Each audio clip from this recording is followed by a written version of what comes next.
Sir, kahapon sa hearing ng proposed budget ng Department of Agriculture, meron ka naging revelation. Nakita ninyo na may overpricing na nangyari at meron ding ghost farm-to-market road project. Tama po ba? Oo, kasi nung rini-review namin yung budget ng Department of Agriculture, malaking portion doon ay yung farm-to-market roads, almost 16 billion. So tinignan namin yung history ng farm-to-market roads at nagulat nga kami na may mga farm-to-market roads doon na talagang sobrang overpriced. Narinig din naman kahapon, no? Ang cost kasi ng DPWH is 15,000 per meter or 15 million per kilometer. Pero si Secretary, bilang dating negosyante, alam niya kasi yung mga ganitong cost. Sabi niya kaya na gawin yan at 10,000 per meter or 10 million per kilometer. Pero nakita namin sa maraming mga lugar, nagkakalaga ng almost 300,000 per meter or 300 million per kilometer. Grabe. Nung tinitignan ko nga, ayaw ko nga maniwala eh. Kasi 300 million per kilometer, parang gumawa ka na ng tulay nun eh. No? Pero kung iisipin natin, kanina lang lumabas sa news, merong 421 na ghost projects na nadiskubre na ng Department of Public Works. Walang imposible sa korupsyon eh. No? Talagang pag korupsyon, gagawing ghost project, gagawing sobrang overpriced, basta lang makakubra ng pera. So sir, dito sa nakita nyo na overpriced farm-to-market road at saka yung ghost farm-to-market road, same personalities, same agencies and contractor po bang involved? Well, nakita namin na may trend, no? For example, for 2023 and 2024, ang pinakamaraming nakakuha ay Region 5, which is Bicol area. And then pangalawa, Region 7, which is the Leyte area, Tacloban, Leyte area. And nung tinignan namin yung mga contractors for 2024, tatlo doon out of the top 10 are part nung 15 top contractors sa flood control. Isa nandoon yung High Tone, no, which is kapatid ni Zaldico. So para sa akin hindi coincidental ito lahat, no? Pero isa ring nakikita namin na itong mga contractors ng flood control hindi limitado sa flood control. Meron rin silang project sa FMR. Tingin ko may projects pa sila sa kalsada, may projects sa irrigation. Hindi pa kasi pumapasok yung budget ng NIA, irrigation. Tingin ko meron rin doon. So yun yung mga hinihimay namin ngayon. So sir, considering na parang the same person, the same personalities and agencies ang involved, sa tingin nyo dapat isama na rin ng Blue Ribbon Committee sa investigation itong issue sa farm-to-market road? Ako personally, I will recommend sa Blue Ribbon na tignan itong farm-to-market roads kasi nga parehong mga contractors eh. No? At i-recommend ko rin sa ICI na tignan rin nila itong farm-to-market roads kasi nga una-una sobrang overpriced from 15,000 per meter naging 300,000 per meter. Talagang garapalan na yung overpricing. At yung mga contractors pare-pareho rin kaya re-recommend rin namin sa ICI, at least ako personally, na tignan na rin tong farm-to-market roads. So ibig sabihin, isa ito sa harapin pa rin ni former Congressman Zaldico kasi sabi niyo nga malaking pondo para sa farm-to-market road napunta sa Bicol region and then yung kontratista pa related sa kapatid ni Congressman Zaldico. Sa kapatid niya na pagtitignan natin, diba pinakita ko during the hearing na malaking portion, almost 47 billion na flood control projects na punta sa Sunwest at sa High Tone. Ito yung kasi itong dalawang to parang magkamag-anak, magkapatid na contractor. At marami nga doon nakukuha rin nila sa unprogrammed appropriations. So maganda ma-expand na rin ng Blue Ribbon at ng ICI yung investigation. Isama na rin nila yung farm to market roads kasi nakikita natin merong ganitong anomalya rin. Pero sir, hindi limited sa Bicol region. Nationwide din po ito na may anomalya sa FMR? Nakita namin may overpriced halos all regions eh. No? So, yun lang nga, ang pinakamalaking na nakakuha ng farm-to-market roads ay sa Bicol area. So dahil overpriced, nag-suffer po yung quality ng FMR? Well, umiksi. No? Salit na malahabang. Instead na mas mahaba, sabi nga ni Secretary kahapon, which validates our, na imbes na, let's say, 10 kilometro, nagagawa nilang 1 kilometro, 2 kilometro. Kaya nga isa sa recommendation namin, ibigay nilang sa Department of Agriculture yung pagpapagawa ng farm-to-market road. Sila na magpa-bid out. Kasi sa ngayon, ang DPWH ay kompromiso na yung kanilang mga tauhan doon. So, even farm-to-market roads, nagkakaroon ng overpriced. Kung ibibigay natin ulit sa 2026, mauulit lang yung ginawa nila in the past year. So, ang suggestion nga namin, DA na ang gumawa ng farm-to-market roads. Pero sir, may capability ba ang DA na mag-implement ng ganong proyekto? That's a very good question. Meron sila pero alam ko hindi ganong kalaki. So, kailangan kaya humihingi kami ng recommendation din kay Secretary Laurel kung kakayanin nila. Kasi mahirap naman ibigay tapos wala silang capability, matutulog lang yung pondo. So, he will get back to us. Pero nakikita ko mas amenable siya doon dahil kontrolado niya yung bidding at masisigurado, may accountability. Kung may overpricing yan, siya accountable at masisigurado niya na tapos yung project. Sir, under proposed 2026 budget, magkano ang hinihinging budget para sa farm-to-market road? At ibibigay niyo po ba yun considering itong natuklasan ng mga anomalya? Well, 16 billion ang hinihingi nila this coming 2026. Yun na nga, kung hindi nila maayos yung kanilang proseso or hindi maayos ng DPWH yung proseso, ako nagdadalawang isip rin ako ilagay yung 16 billion sa farm-to-market roads kasi mawawaldas lang yung pera no? So, ang aking challenge nga ni Senator Pangilinan, challenge ko rin kay DA Secretary, kay Secretary Tiu Laurel, na ayusin niya yung kanyang opisina para sila na mag-implement. Kaysa mawala. Kasi kung mawala, apektado yung buong agriculture sector natin. Paano tayo magdi-deliver ng produkto? No? Pero hindi rin natin pwedeng maulit yung nangyari dahil mauulit lang yung corruption. No? At tingin ko kasi hindi maayos ni Secretary Vince ang DPWH in the next 3 months, 4 months. Tingin ko matagal na pag-aayos to. Doon ako kinakabahan dahil yung pondong ilalagay natin doon, kung parehong tao lang ang mga gagawa nun, parehong corruption rin ang mangyayari. Yung nga sana itatanong ko, sir, kumbaga bakit ililipat sa DA? Ibig sabihin, under Secretary Vince, parang hindi pa rin kayo kumpiyansa na maayos itong may papatupad? Kumpiyansa naman ako kay Secretary Vince. No? Nakita ko na siyang magtrabaho. But kasi sa laki ng DPWH, no? We're talking about ang budget ng DPWH, almost 800 billion. No? So marami, thousands yung kanilang tauhan doon. Yan ang siguro itatanong natin pagdating ng DPWH budget kung ma-assure niya ang taong bayan na come 2026 yung implementation ng projects ay maayos na. No? Wala nang ghost projects, wala nang overpricing, matatapos yung projects. Isa pa yung matatapos doon sa DND lumabas. Yeah. Maraming projects na hindi tapos. DPWH din ang involved. DPWH rin yung gumawa. No? So, sabi ng DPWH, tapos na yung project pero hindi pa pala tapos. No? So, maraming ganitong nasasayang yung pera. Okay, Marlon. And then, Mayan? What do you mean by that, sir? Na binanggit nyo na hindi coincidental yung mas pinakamaraming FMR ay sa Bicol region and then Leyte is the political stronghold of former speaker. Ang rice granary ng Pilipinas ay Region 2. Yan ang rice granary natin. And Mindanao, no? Kasi malaki rin. Pero hindi na sa top FMR allocation ang Region 2. In fact, malayo siya. No? Even sa Mindanao, ang layo rin. No? So yung mga top rice granary natin, walang projects na FMR. No?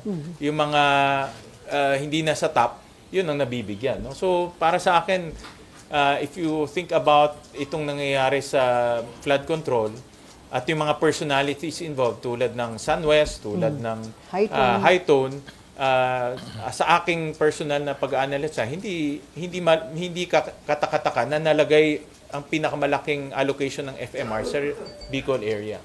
Sir, paano pala? Sige.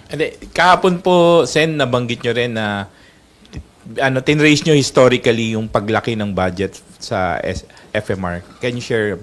Oo, nakita namin lumalaki yung budget ng FMR. Of course, like I said, no, importante ang FMR sa agriculture. Pero yung paglaki rin niya, nakadugtong rin to dito sa mga overpricing. No? So, pag-aanalisa ko dyan, pag hindi natin naayusin yung pondo at papalakihin pa natin ulit this coming 2026, ganun pa rin, no? Ganun pa rin, magiging overpriced pa rin yung mga budget, yung mga projects. So sir, bakit nyo inaral yung budget, yung implementation ng FMR? May nag-tip ba sa inyo na may anomalya din? That's a very good question. Kasi may anomalya din? Wala naman nag-tip, no? Parte ng pag-analysis namin, pag-analyze namin. That's a very good question. Talagang kasama sa pag-analyze ng team namin yung budget. Pero binigyan ko ng special focus yung mga infra-related. No? Kasi alam naman natin, dyan yung controversy right now. So, tinitignan namin mga infra-related, gagaya ng farm-to-market roads, irrigation system, multipurpose buildings. Ito yung mga malalaki. No? Yung mga iba kasing soft projects like scholarship, hindi naman siya nakokorrupt. No? So, itong mga infra-related, ito yung nagiging parang source ng corruption. Before so sir, susulat ka ba or kakausapin mo na lang direkta si Blue Ribbon Committee Acting Chairman Erwin Tulfo at saka ang ICI para nga isama na sa investigation? Magsusulat ako ng formal letter, lalagay ko yung mga findings namin doon para may basis. Of course, nasa decision yan ng chairman, no? Ng both Blue Ribbon ng ICI, but at least mayroong recommendation at may basis yung aming ilalagay. Kasi hindi lang pure PowerPoint, kailangan pati yung mga supporting documents ilalagay namin doon. Okay, Mayan. Sir, sabi nyo naganap nationwide yung tingin nyo so far overpricing sa FMR. How big of an amount are we talking about? Will this reach billions like flood control? Well, yung aming kahapon, pinakita namin yung overpricing alone is about 10 billion already. No? Sabi ko ngayon 10 billion, pwede ka nang gumawa ng kalsada from Manila all the way to Apari. Ganong kalayo, almost 600 kilometers yun. 600,000 kilometers, sorry. So, ganong layo yung pwedeng gawan nung overpriced na FMR. So, 2 years pa lang yan. Hindi pa namin nakikita yung mga prior years. No? Sir, yung 10B, sorry sir, to clarify lang, yung 10B po ay 2023 to 2024. 2024. 2 years And then, na. anong lugar po yun? Luzon to Mindanao. Iba-ibang regions eh. Basta ang top 2 is Region 5, Region 7. Region 5, Region 8. Yan ang top 2. The top 2 regions na naka-corner ng projects, Region 5 and Region 8. Sir, Region 8 or Region 7? 8. Samar Region, Leyte, Samar Region. Okay. Sir, how much are we talking about dun sa nakuha ng Bicol? Magkano rin po yung sa Region 7? If naalala niyo po? Hindi ko hawak yung data ngayon. No? We can break it down. Okay. Alright. That's all. Thanks. So sir, kung limited lang yun sa 2023 to 2024, pwedeng prior years meron pa rin nangyaring ganon? Pwedeng prior years merong mangyari rin ganon. Hindi malayo yan. No? So sir, pwedeng mangyari na yung mga projects na pinapagawa sa DPWH, halos aalisin na sa kanila, kagaya itong sa FMR, yung sa AFP, ibibigay na rin sa kanila. Tama ka dyan. No? Yun yung isang tinitignan naming approach ngayon sa budget ng DPWH. Yung mga hindi namang in line with their core mandate. For example, FMR, ibibigay nilang sa DA. Yung TCAS, yung mga sa kampo yun, ibibigay nilang sa DND. Yung school projects, school building projects, nasa DepEd na. So, pati yung HFEP, kung matatandaan nyo, diba, nag-discuss sa Department of Health, marami rin silang complain na hindi tapos na health center, hindi tapos na hospital. Ibibigay na rin sa DOH? Ibibigay na rin sa DOH yun. So, yun yung mga tinitignan naming possibilities para ma-avoid natin yung repeat of what happened in past. So ano na lang po may iwan na project para sa DPWH? Kalsada, bridges. Mga flagship project. Mga flagship projects, oo. Kalsada, bridges, alam ko meron silang mga multipurpose buildings sa mga ibang facilities, no? So but yun yung tinitignan naming possibility. Okay, RG and then Nympha and then back to Mean. RG, asan ang microphone? Sir, yung nakita ninyo sa Bicol Region at saka sa Region 8, do you have any idea kung sino yung proponent ng mga project na yun? Kasi we know that iba-iba. Yeah, kasi we know that there are certain personalities that are, linked to those regions.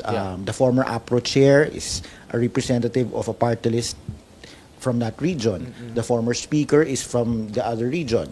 So, meron ba kayong nakitang listahan ng mga proponents ito mga farm-to-market roads na binabanggit ninyo? Wala pa ako sa ganun, no? Hindi pa ako maabot sa ganun. Hindi ko pa nakita yung mahirap kasi makita kung yung proponents dahil mga congressmen yun, no? So they're congressmen, the two people that I mentioned. Congressmen sila. So ibig ko sabihin their budget process nasa Congress, no? So wala akong information kung sino yung mga proponents nun. Ang kinukuha namin ngayon is yung list ng projects at ibabangga namin sa contractors na gumawa nun. Meron na kaming konti, no? Pero marami kasi yun There's thousands. So yun ang aming ibabangga. At ibabangga rin namin yan doon sa NEP at sa GAB. No? Titignan namin kung saan pumasok itong projects na ito. Sir, may senador ba na nag-propose for those yun areas? Ang hindi ko alam. Yun ang hindi ko alam. So, hindi pa kami umaabot sa ganun. Any of the names of contractors that have been mentioned so far na nakita nyo dito sa farm-to-market Yung rules? tatlo lang na-mention ni Presidente na top 15, may tatlong top contractor sa FMR for 2 years. Yung tatlong yon pumasok dun sa 15 na minention ni Presidente. No? So in other words, itong mga contractors na itong tatlo, hindi siya limited to flood control. Gumagawa rin siya ng iba. No? Gumagawa rin siya ng iba. Okay. Before Nympha, sir, anong stand mo doon sa unprogram? Kasi di ba may nagpo-propose na scrap completely yung unprogram, pero according to Malacanang, hindi daw po yun naobra dahil kailangan yun in case of may emergency situation or emergency cases. Ako ang position ko dyan. In fact, yun ang advice ko nga kay Senator SP, kay Senator Soto. Tanggalin na yung UA, yung unprogrammed appropriations, except for foreign assisted. No? Kasi yung foreign assisted, papasok yung loan pagdating ng 2026. So, kailangan ng item talaga dyan. Nakita ko kasi, yung mga ibang pag bin-breakdown mo dyan, ang pinakamalaki dyan yung sagip na tinatawag nila. At itong sagip na ito ay lump sum. No? So, nagkakahalaga ito anywhere between 100 billion to about 120 billion. Lump sum siya. So, lahat ng pwedeng maisipan, pwedeng ipasok dyan sa sagip. At nakita namin, kalahati ng sagip for 2024 and 2023, napunta sa flood control. Napunta sa flood control. So, in other words, wala siya sa line item ng program, kinukuha ng DPWH sa unprogram na hindi natin alam kasi hindi siya naka-line item no? At ina-approve rin ng DBM. No? So, pwede ba yun, sir? Yun ang nangyayari. No? Pwede yun. Pero nangyari na. Pwede yun, pero ang problema, hindi natin alam kung ano yung mga projects. Nalalaman na lang natin after the fact. Tapos na-execute na yung project. So that's what we're trying to avoid. So, anong gagawin niyo, sir? Ang ititira na lang sa unprogram? Foreign assisted projects and FAPs. Yun na lang ang ititira natin. The rest, amenable ang House, sir, doon? Pinag-aaralan nila. We broached that idea to them, pinag-aaralan nila. But marami sa ating mga senators, at least yung mga nakausap po, agree with the idea. No? Okay. Kasi kaya naman saluhin ng program yung unprogram. Okay. Nympha. Sir, magkano po ba yung proposed budget ng DPWH and base dun sa mga sinabi niyo po na baka ibigay sa ibang agencies, magkano yung mga probably matatapyas sa kanila? Yung iba, ang budget ng DPWH is around kulang-kulang 800 billion. Yung bago Kasi diba tinanggal yung flood control. So yung bago siguro around kulang-kulang 800 billion. And then, may mga items kasi like for example in school, nasa DepEd yung budget, pero merong special provision na only DPWH can construct. So, tatanggalin namin yung special provision na yan. Yung HFEP, ganun rin, yung mga hospital, tatanggalin namin yung special provision yan. Pero meron talagang mga pondo na sa DPWH, no? For example, yung TCAS, no? Tatanggalin namin. Mga 3 billion plus yan, ilalagay namin sa DND. Meron din sa PNP no? May equivalent yan sa PNP, so tatanggalin din namin. So itong TCAS is meant to build structures sa mga kampo. Kasi kailangan nila ng barracks, kailangan nila ng yung warehouse. So doon nila kinukuha yon. So ilalagay na namin sa DND, ilalagay namin sa PNP. And sir, nakausap niyo na po yung counterpart niyo sa House regarding this move. Yan, hindi ko pa nakausap siya. No? Si Congresswoman Swansing. Okay, sir, balak niyo pong... Yan yung isa sa mga proposal. So, yan naman ang pag-uusapan namin pagdating na sa pagmalapit na yung BICAM. Yan, ito classic case to. Ito magiging disagreeing provision to. Kasi sa amin, ilalagay namin sa DND, sa kanila, nasa DPWH pa rin. So, yan i-reconcile namin. Sa BICAM. Sa BICAM na yun. Okay. Thank you po. Mayan and then Raymond. Sir, clarify lang. Yung sa farm to market road na even though overpriced, naka-line item po ito during Naka-line those years. item siya. Naka-line So it was item. never, hindi siya ghost. Nagawa naman, sir. Tama ba? Sabi ni Secretary kasi kahapon meron siyang na-detect na ghost eh. I think kasi nagpalakad na siya ng mga inspectors. So meron rin siyang na-detect na ghost, no. So sa GA kasi nakasulat doon, let's say 10 kilometers itong pondo. Pero in actuality, hindi 10 kilometer, maybe 2 kilometers lang or mas less pa. So doon na-detect yung overpricing. So tama, sir, no? Not much of a ghost project, the FMR, but more of mas maikli lang siya. Yes, mas maikli lang. So, overpriced. No? Sir, sorry, yung 2 years na sabi nyo na 10B, 2023 to 2025? 23-24. Yung buong taon. Okay, thanks po. Before Raymond, sir, itong ICI may recommendation to cut by half yung DPWH contract amounts for public works. Sa tingin niyo magandang recommendation Actually, yan? napag-usapan namin yan ni Senator Loren. Nag-suggest si Senator Loren, pero pinag-aaralan ko pa ngayon, na ang theory niya kasi, ang budget ng DPWH ngayon, kahit na yung bagong submitted, overpriced pa rin. So, pag in-approve namin yung overpriced budget ng DPWH, tuloy ang ligaya sa 2026. So ang suggestion ni Senator Loren is to review yung DPWH budget kasi overpriced siya. So kumukuha kami ng dokumento ngayon to review yung kanilang mga work programs.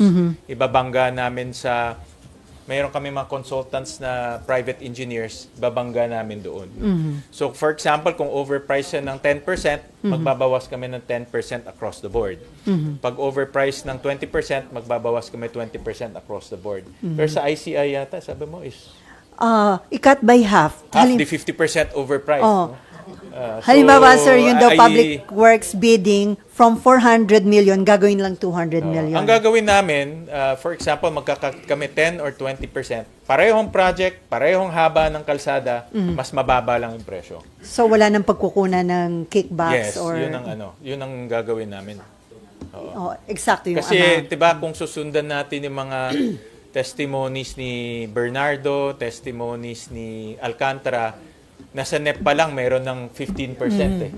So, in other words, kukunin na namin yung 15% na yon. Pero parehong project. Hindi kami magbabawas ng project. Parehong length, parehong work program, tatanggalin lang namin yung budget for that work program. Sir, ano yan? Final na yan? Or plano pa lang? We're still validating, but that's the recommendation ni Senator Loren.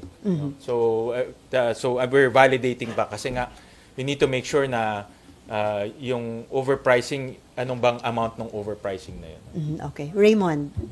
Sir, umabot ba sa point na doon sa farm to market road investigation, may mga identified personalities? Kasi hindi nawawala yung merong farm to market road project, ang dulo niya ay resort ng isang congressman Then yung isa ay merong isang farm to market road, ang dulo niya ay sabungan na di-aircon ng isang congressman. May mga ganun na ba? Wala pa kami, hindi pa kami umabot sa ganun. We'll have to rely on Secretary Tio Laurel dito sa inspection kasi ang dami, no? We're talking about thousands eh. No, so alam ko si Secretary Tio Laurel nagpapalakad na siya ng kanyang mga inspectors. So hingi na lang kami ng report kung merong mga ganyan na farm to house road or farm to sabungan road, no. So we have to rely on them dahil hindi namin kaya ma-inspect lahat. Ang kaya lang namin magawa yung analysis based on the documents.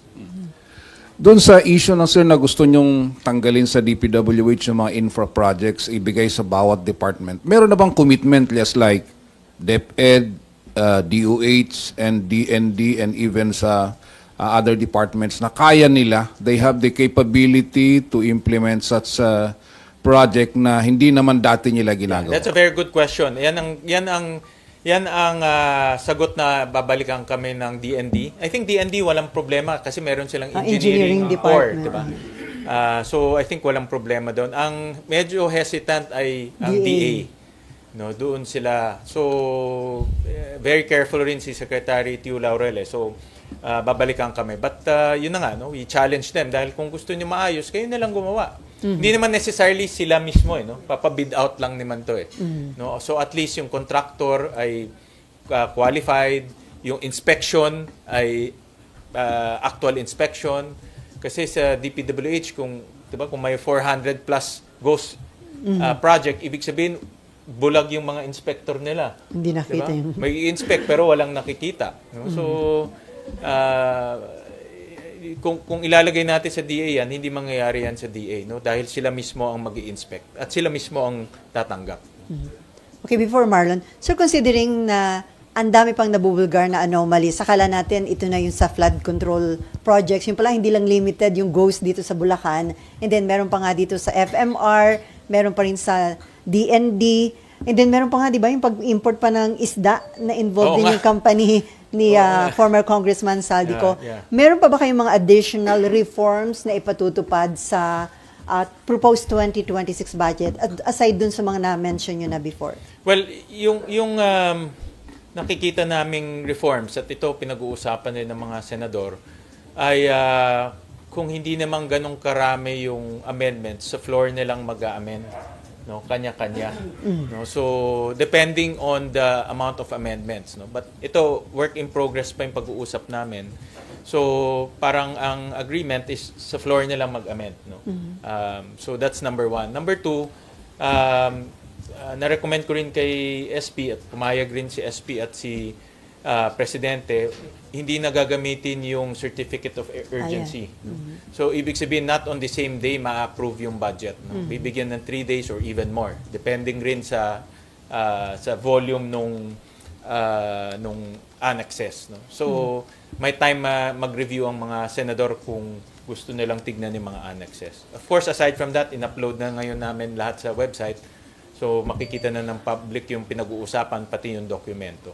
So, sir, kung hindi na isi-certify as urgent para magkaroon ng enough time yung mga senador na i-review yung budget, makakaya nyo pa ba na ma-approve ito bago matapos yung taon o pwedeng... Ang target pa rin namin, optimistically, is before Christmas. Okay. Lahat matapos. By tradition naman, pinapirma ng budget after Christmas na, pagtapos ng Pasko. So, ang target naman namin before Christmas, matapos na ito lahat. So far naman, so far so good. Wala pa naman kaming delay na nakikita. Okay, Marlon, and then may Ann ulit. Sen, after exposing yung HFEP, yung sa DND Infra, and now itong FMRs, are there other infrastructure projects involving DPWH na may mga ganito ring klase ng irregularities? Well, if you notice, lahat ng ganitong anomalies tumuturo sa isang departamento lang, no? DPWH. No? So, yan yung mga tinitignan namin ngayon. Ano pa ba yung mga projects na ini-implement ng DPWH? School buildings, hindi pa pumapasok dito yung DPWH budget. So, we're talking about yung kalsada, yung bridges, meron pa rin mga yung yung irrigation infrastructure. Malaki rin ng NIA, 60 billion yung kanilang budget. So malaki rin ang pumupunta sa irrigation projects. So ito yung mga nakikita pa namin, ito pa yung mga hinihimay namin ngayon. Hopefully wala kami makita. To be honest, ako as much as possible, kung pwedeng lahat maayos, gusto ko sana maayos. Kung mali nga yung amin nakikita, gusto ko rin mali ako dahil nakakapanlumo yung mga nadidiscover no? Nakakapanlumo at nakakagalit rin dahil imagine yung mga projects hindi natatapos, overpriced, ghost project, nakakagalit. No? But should the public brace for more, katulad nga sabi kahapon ni Secretary Chu Laurel, shocking. At this time, Marlon, with that 400 plus ghost projects, anything's possible now. No? Anything's possible. Sabi nga ni Secretary Chu Laurel, may ghost projects in FMR na nakita sa isa pa lang yun, ha? But nag-i-inspect sila ngayon. So, we have to brace for more of this itong mga anomalies.